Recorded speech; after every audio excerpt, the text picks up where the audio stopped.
Hey guys, what's up? Haven't made a video in like half a year, but we're back. And there's a lot of reasons I wasn't making videos for so long or streaming on Twitch, and I might talk about that in the future in a video. We'll see. But today I just wanted to come back, make a fun video about the best games I played this year, whether that's games that came out this year or some in my backlog that I'm just now getting to. Because I had so much more free time half this year, not even working on YouTube or Twitch, I had so much time to put into what I originally started this channel for, the passion of games and gaming. And there was a ton of games that I really enjoyed this year that I want to talk about with you guys and just list off a few. And hopefully if you guys haven't played these, you'll enjoy finding out about them. Maybe you can go play them yourselves. Or if you have, let me know what you thought of the games. And hey, it's good to be back. So first up, this game was kind of a surprise hit for me this year, and that's Guardians of the Galaxy. I was always a fan of the movies, at least the first one, a lot, and surprisingly, I almost think this game is better than even the movies. I was immediately hooked right off the bat when I started playing this game. It has beautiful visuals, stunning art style, and the characters are what really makes this game. Quill and everyone in your crew is just like I remember from the movies, and in a lot of ways even better, because this game's really long. Actually, it has a long drawn out story, but because of that, you're kind of able to get to know your crewmates and kind of see what makes them tick and understand them even better than the movies. Because I think one of the greatest things Guardians 1 did was it was a great action movie, just like this game is, but it also had those slower moments where you get to know the characters and see what really drives them and makes them who they are. And you get the same moments just like that in this game, and in my opinion, even better. On top of that, I thought the combat was actually pretty good. I know that was a big complaint for a lot of people. I actually thought the combat was fun. I liked commanding my guys around and trying to kill enemies in different ways. And on top of that, the music in this game was awesome, especially for the fighting scenes. There's a system where you can just go and blast out rock music as you're fighting different enemies, and it's amazing. And I wish more games would integrate music into the gameplay like Guardians of the Galaxy did. It really enhances the experience, and I've always said I think music is the most important part of any really video game medium, and here that's shown no better than Guardians of the Galaxy. It really does make you feel like you're in a Marvel movie. There's so many moments in this game where I just stopped and I was like, dang, it literally feels like I'm in the next big Marvel blockbuster. The writing's really great, the cinematic shots are really great, the graphics are awesome, the gameplay's fun. And overall, there's also a few integrations like light RPG elements, a couple choices you can make that affect the story. And I think this was a great jumping off point for Crystal Dynamics in their first Marvel game, Guardians of the Galaxy. And it really shows how underrated that studio is, the guys behind Deus Ex previously. And it shows. This is an amazing game through and through. And by far, for 2021, was my biggest surprise. This was an amazing game that I didn't even know was coming out until about a week before it did. The next game I have to recommend to you guys is actually a set of games, and a set of older games at that, and that's the Mass Effect Legendary Edition. For those of you that have played the Mass Effect series, you already know how special it is. It's one of the only giant space opera video games that was pulled off really well. And I remember playing the series as a kid, and I can tell you playing through on the Legendary Edition again brings back all those nostalgic memories of meeting with your crew, figuring out this alien threat in the galaxy, and just having an amazing time traveling around the galaxy and discovering different mysteries. And the best part about Mass Effect, the Legendary Edition, is that it really retains what made the original trilogy so great, while just upgrading minor things like graphics and gameplay, especially in the first game, just enough that it's more palatable to a more modern day audience, especially for people that never got into Mass Effect but wouldn't be able to with the old jankiness of especially Mass Effect 1. And overall, it's a great experience. If you haven't played Mass Effect before, it's one of the greatest stories ever told in video games, and an amazing sci-fi world. One of my favorite, not just in games, but in all of media. And the characters and story that unfold in Mass Effect is like nothing else. And if you want to get hyped for the next Mass Effect coming out soon, definitely pick this up and at least give it a try, because the original trilogy is amazing. And I have some controversial opinions on that. I actually think the first Mass Effect is probably the best. I don't really like Mass Effect 2 that much. That's the one everyone loves. And I don't mind Mass Effect 3. I think it's actually a really great game, maybe even better than the first. So I have some differing opinions on the trilogy as a whole compared to a lot of people who love the second game. But overall, the Mass Effect Legendary Edition is just a great kind of remembrance of what made Mass Effect so great, and really just modernizing a lot of the systems in the game as well as the graphics. That way a newer audience can really enjoy the masterpiece that BioWare made so many years ago. And I mean it when I say, if you really like deep and interesting and thought-provoking stories, Mass Effect, the original trilogy, has that in spades. And if you haven't played this game, you have to give it a shot on the new Legendary Edition. It's absolutely amazing. And for a majority of my life, the Mass Effect trilogy was actually probably my favorite game series of all time. If you had asked me when I was younger what my favorite game ever was, I probably would have told you Mass Effect 1. So they're still great, they're still awesome, and they're even better now with all these upgrades. So now this is supposed to be the part of the Game of the Year list where I talk about why Deathloop is one of my favorite games this year. But I'm actually not going to do that. I'm going to throw a little bit of a curveball, because I actually want to go back to Arcane's previous game, Prey, and talk about why I think that is just miles better than even Deathloop. You see, when Prey originally came out in 2017, it had really bad reviews. There were some bugs and problems with the game, and a lot of people just didn't seem to like it that much for whatever reason. And because of that, I never got into the game originally. But recently, and years before, I did start playing Prey more, and I can't stress enough how amazing this game is. For anyone that loves immersive sims like Deus Ex, Prey is that, but better. This is the single greatest immersive sim game that has ever been made, bar none. And on top of that, and going back to the Deathloop analogies, there's a DLC for Prey called Mooncrash. And it's essentially just like Deathloop, but it's so much more rewarding. The systems are much more well thought out. The gameplay is much more interesting. It's much more thought-provoking. The story is more interesting. And overall, the only thing that Deathloop does better is it probably has better characters.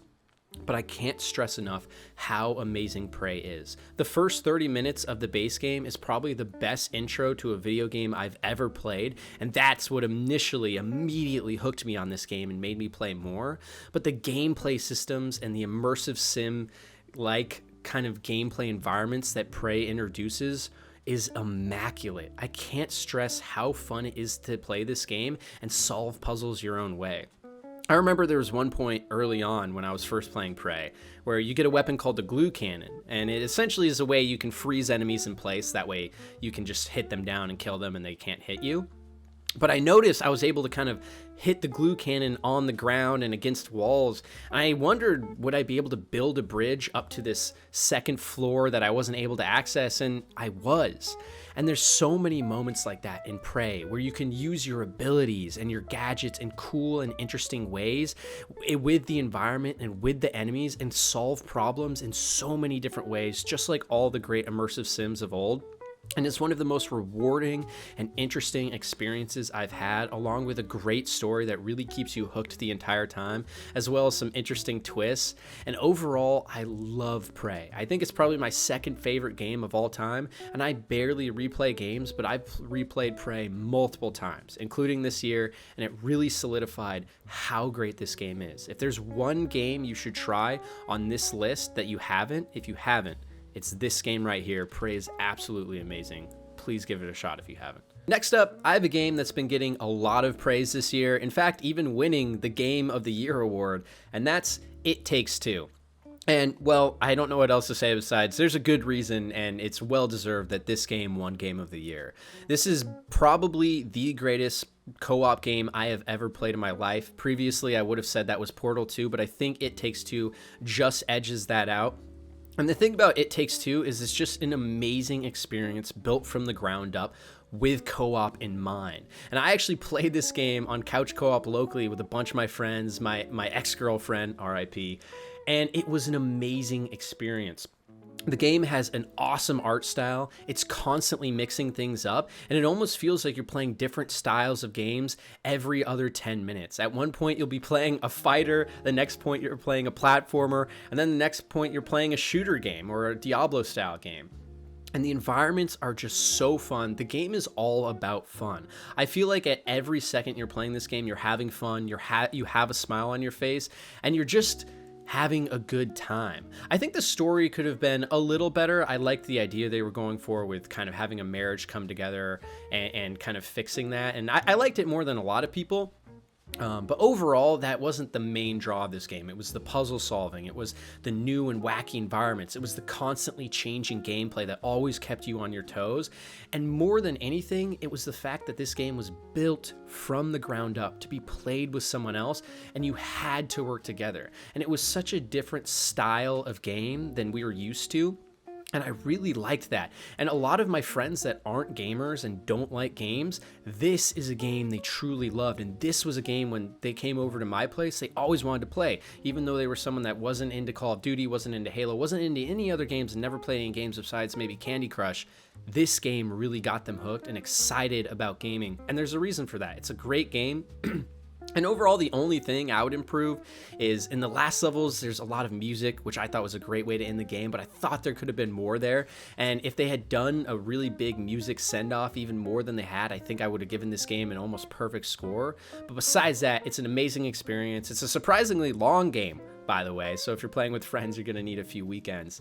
But overall, it's a great experience. It's a really great game, and it's well deserving of Game of the Year, and I'm happy it won this year. So now we're going to hop into some games that are maybe a little less known, or maybe people aren't talking about this year because they're older games. But don't worry, I'm saving my favorite game of all time, and game that I thought should have been Game of the Year for me personally, for the final thing we'll talk about. So that's coming up.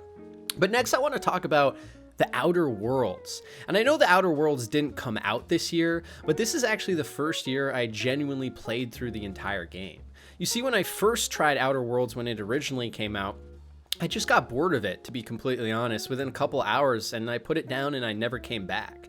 But recently, over my Christmas break, I finally just took the time and sat down and finished the game, as well as its 2 DLCs. And I have to say, this is one of the best RPGs I've played in years.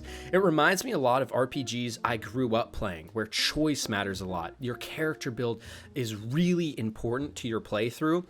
And whether you go hacking or dialogue or combat, that's going to drastically affect how you approach the world and how you problem solve. And on top of that, The Outer Worlds just has an interesting world in general, I think. I love sci-fi, I love flying around in ships, and the fact you get to go to different planets and meet different people and factions. It kind of reminds me a little bit of New Vegas. Obviously, Obsidian made that game too, in the sense that there's so much factions and warring political ideas that you have to solve and try and pick sides or have everyone come together. And it's just a fun, awesome RPG that a lot of studios aren't making anymore. And I totally understand why this game might not have gotten as much love as I think it should have. Hell, I mean, I didn't really love it when I first played.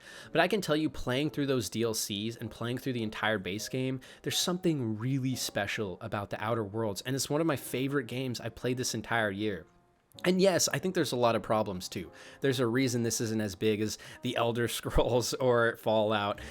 But this is an amazing first step that Obsidian made here, and if you haven't played The Outer Worlds and you like RPGs, especially now that you can get the DLCs for so cheap, especially if you get the base game on Game Pass for free, it's a really amazing experience. And along with the DLCs, you're going to get tons and tons of hours of amazing, awesome content. And especially if you like dialogue-driven RPGs where you're constantly making choices and constantly listening to dialogue that's very well written, mind you, this is a great pickup, and really I just enjoyed my time with it so much, and I'm surprised I didn't fall in love with it before, but I'm glad I gave it a second shot, because now I'm really excited for the second game coming out soon. So this next game is one that probably almost no one has on their Game of the Year list, except for very niche channels, and that's Humankind.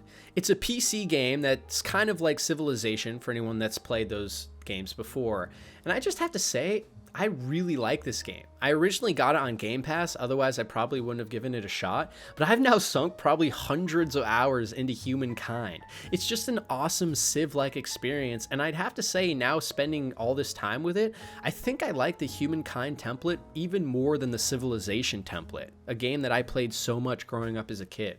It's such an awesome experience building up your civilization, building up armies, setting up trade routes, and just politically aligning yourself with different ideologies as you go through the game. And one of the best parts about Humankind is their system where you evolve into new civilizations every single step of the way. And I know a lot of people have complained about this, but I actually really enjoyed it because it allowed you to change up your playstyle on the fly, something that I didn't feel I could do as much in the Civilization games, based on what was happening in the game, and it lent itself to a lot more strategy, and overall I just really enjoyed this game. The battle system was better than Civilization as well. It really felt like an awesome grand strategy. The UI was immaculately made, and it was just overall a really polished, fun experience. And there's a lot more that Humankind can add to the game, but as with all the Civilization games, that really, once they get the expansions, that's when they become the games that we all know and love.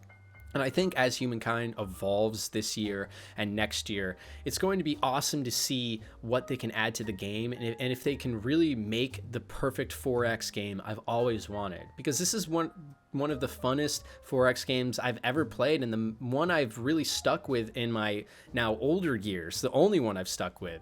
And that's for good reason. It's a really solid game, really good gameplay, really good UI. It's very intuitive, especially for new players. And it's just fun to get in and play this game and experiment and try to get different win conditions and just sit back and watch a podcast while you kind of drone away building up your empire. So these next two games didn't actually release in 2021, but they were so good and games I finally played this year that I had to put them on this list and talk about them. And the first one is actually Titanfall 2. I never actually got into the first Titanfall game, and thus, in retrospect, I never even got into the second game either. But in 2021, I was kind of on a dry spell with finding new games to play, and Titanfall 2 was on Game Pass, so I gave it a try. And I'm so happy I did, because this is the best FPS campaign I have played ever. That goes for Halo 2, Halo 3, Modern Warfare 2, all of those games. And in fact, Titanfall 2 is very short. Its campaign is extremely short, but those moments that they do have are amazing. The gameplay in Titanfall 2 is honestly nigh on perfect, especially when playing outside the mechs, running on walls while shooting and jumping and jetpacking and grappling. Never gets old. And the gameplay, the core of this game, is absolutely amazing. I can't stress that enough. But on top of that, the story of the campaign is quite interesting, and more importantly, the set pieces of this campaign remind me of FPS campaigns of old, but in an even new and modern way, and a better way, honestly. There's so many moments in this game where my jaw was on the floor based on either new gameplay mechanics they were adding, like time teleportation, or just what was happening on screen, like multiple buildings falling around me as I was jumping and jetpacking around. And it really fulfills that power fantasy we all have inside of us of just being an absolute badass. More than any game I've played really in a long time, not just in 2021, but especially in 2021, Titanfall 2 made me feel like a badass. The campaign was short and sweet, and every single moment was adrenaline pumping fun, and it was just awesome. And on top of that, the multiplayer was pretty good too. I enjoyed it. It's very fun. I didn't play that much. I just kind of wanted to check it out. But overall, Titanfall is an amazing series, and I see why so many people love this series and really want a Titanfall 3. I'm definitely in that camp now because it's amazing. The movement, the campaign, the adrenaline pumping, just the all-out fun of this game is amazing, and there's a reason that so many people love it, like I said, and there's a reason that it's on my list for one of the best games I played in 2021, because in all honesty, it is one of the best games I played, even with how short it is. It's an amazing experience. Pick it up if you haven't. It's really quick, and I guarantee you'll like it. The other older game that I wanted to put on this list as well, that I finally got around to playing in 2021, was The Witcher Tales Thronebreaker. For anyone that hasn't played Thronebreaker, it's based on the Witcher series, which controversial opinion, I don't like that much. I actually don't really like The Witcher 3 that much. I've tried playing it 3 times and I could just never get into it. I found the gameplay mind-numbingly bad, and because of that, I just couldn't get into the characters and I didn't like the setting. And I don't know, the funny part though is I really like The Witcher Tales Thronebreaker. And I think the reason for that is it's actually based on the card game Gwent, and I really like Gwent. I think Gwent's very fun, very interactive, and very, I guess, engaging. And that gameplay and building a deck really pushed me through on this game to really enjoy it. But more than that, as I got into the game, the writing is amazing. The story it tells is amazing as you're going through the towns and building up your army, trying to fight back against an evil power. And the choices you make, more than any other game I've played, actually have consequence. You can tell that CD Projekt Red is in a league of their own here, because there's so many places in this game where you make a decision where in other games you would always get some good outcome for what you chose.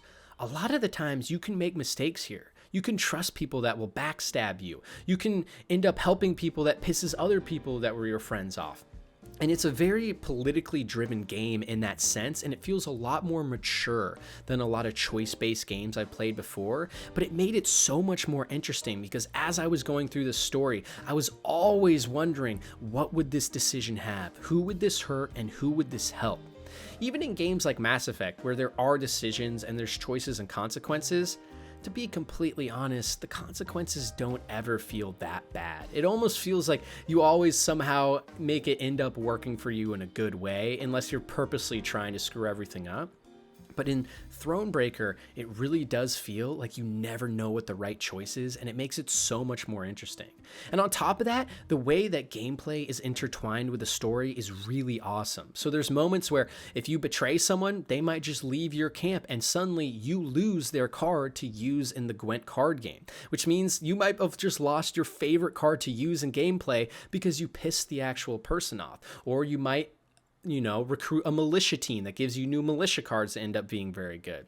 And overall, it's how that story intertwines choice and consequence with gameplay and gameplay consequence as well that really impressed me. This is just an amazing game that I'm sure a lot of people won't play because it's a card game that's not going to be as broadly appealing as something like The Witcher.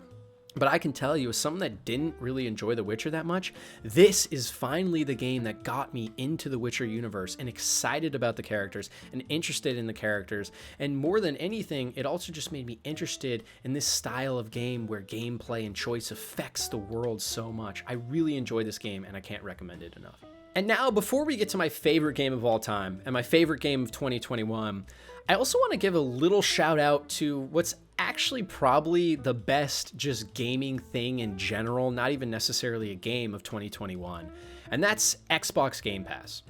I've been subscribed to Game Pass for a while now. You guys can see I've made videos going back years talking about why I thought this service would change the industry, even going back 5 years now. And I can't stress this enough. Game Pass is the single best thing in gaming I had in 2021. I got to play games like Halo Infinite, Forza Horizon 5, Psychonauts 2, all games I really enjoyed, not ones I put on my list for my favorite games of the year, but overall, the rest of the half of this list I've made is actually on Game Pass as well, and some of them are going to be added shortly, like the Mass Effect Legendary Edition. And I can't stress enough how great Xbox Game Pass is, and I finally really realized that in practice in 2021. This was the first year where I genuinely saved hundreds of dollars in gaming just because I didn't have to buy half the games I wanted to play. I didn't have to buy Humankind. I didn't have to buy Halo. I didn't have to buy Forza. I didn't have to buy Psychonauts. I didn't have to buy Outriders, one of my favorite games of this year as well. And Game Pass is just an amazing value, and that is undeniable. It's an amazing value. There are so many great games coming to it now, and if Xbox can keep up with this service and keep improving it going into 2022, I think this is just going to be a home run for them, and likely what causes Xbox to become the dominant force in gaming over a long period of time. And now, the last game I want to talk about today is probably my favorite game of all time, and also, technically speaking, my game of the year for 2021. And that's a controversial one, Cyberpunk 2077. If you guys have been following my channel for a while now, you know I've made some videos on Cyberpunk. If you haven't seen those, by the way, and you're watching this video for the first time, go back and watch those. They're some of the best videos I made. I made them before I went on my 6-month break. They were the kind of the last hurrah I did. And the reason I love Cyberpunk 2077 so much, and the reason it's really probably the best game of last year, in my opinion, is just how amazing that character arcs and stories are in Cyberpunk. I know this game gets a lot of hate, and rightfully so, because of the state it released on, especially on last-gen consoles. But I'd be lying if I said there wasn't some magical things in this game. More than any game I've played in my life, there were so many moments in this game where I would go through a long quest line, learning all these different things about the world and characters. And then I would suddenly stop in my car as rock music was playing, and there was a sunset just going over this world, this neon lit world, and I would just exhale and realize what an amazing experience this game was for me. And I know it's not going to speak to everyone, but really this game for me just hits so many nails in the head. It has Deus Ex light gameplay. You can go guns blazing into engagements. You can sneak. You can try and talk your way out of things sometimes. And I love that. On top of that, the story is very interesting. It's very cinematic, and I love the world. I'm a sucker for sci-fi and cyberpunk things, so that's a lot of the reason I'd really enjoy this game as well. But I just love Cyberpunk and what it brought to the table. The dialogue is interesting and gritty. It is CD Projekt Red, after all, the same people behind Thronebreaker. And more than anything, Cyberpunk really tells an amazing story. And for me personally, it really spoke to me on an individual level. And that's probably why it's my favorite game of all time, because the way this game ends and the way it kind of forces you to grapple with important questions like, what is really important in life? What is family? What is the soul? What is everlasting? Asking these questions in such a powerful way that really hit me, especially because of how connected I was with the characters they crafted here, just elevates this game to something that a lot of games strive to be, and that's art. I truly believe Cyberpunk 2077, more than any game I've played, is true art. It's also fun, it's also a good time, it also has some of the best graphics of all time, it's also interesting. But this game is art. It truly is amazing. If you gave up on this game, or you never gave it a shot because other people were telling you not to, or even if you played the game and didn't enjoy it, I ask you to go back and really just play it slow and enjoy it for what it is. And hopefully one day you can fall in love with this game like I did. Because I can tell you, as someone that really enjoys it, it really left an impact on me. But yeah, guys, that's really my best and favorite games I played in 2021. I know some of these didn't release in 2021, and there's a lot of games I didn't talk about. There were some PlayStation games I played a little bit that I enjoyed as well. I don't have a Nintendo Switch, so I wasn't able to play Metroid Dread. And I also wanted to play other PC games like Inscription, but I never got around to it. And overall, I think it was a good year for gaming. I think the exciting part was always that because so many things were getting delayed, going into 2022 and 2023, I think are going to be absolutely banger years for everything, whether that's E3, games coming out, or reviews. But I think 2021 was a good year, and especially because it gave me time to go back and play a lot of these older games I loved and try things in my backlog, and it really gave me a greater appreciation for the gaming medium as a whole, and I really enjoyed this year. I know it was tough with COVID and things, but I'm also really happy to be back, and I'm excited that I finally get to make YouTube videos with you guys again. This is my first one back, so I'm a little rusty. I'm kind of just going for it and talking a little bit with you guys to get, those chops back before I start writing out some more, in-depth scripts and doing more editing. But I really appreciate it. Thank you guys so much for all the support, for everyone that has stuck through, especially now in this month-long period, almost 6-month-long period where I haven't posted. But thank you guys so much. Let me know down in the comments below what your guys' favorite games were and why, too, and what you thought of the games I chose, if you liked them or not. And as always, if you guys could subscribe, like, and more than anything, share this video, that would really help me kind of get this out and going. And don't forget, I also stream on twitch.tv/FranklyGaming if you guys just want to casually talk with me and get to know me on a more personal level besides just hearing about my gaming opinions. So thank you guys so much. I really do appreciate it. Thank you for the support as always, and I'll see you next time.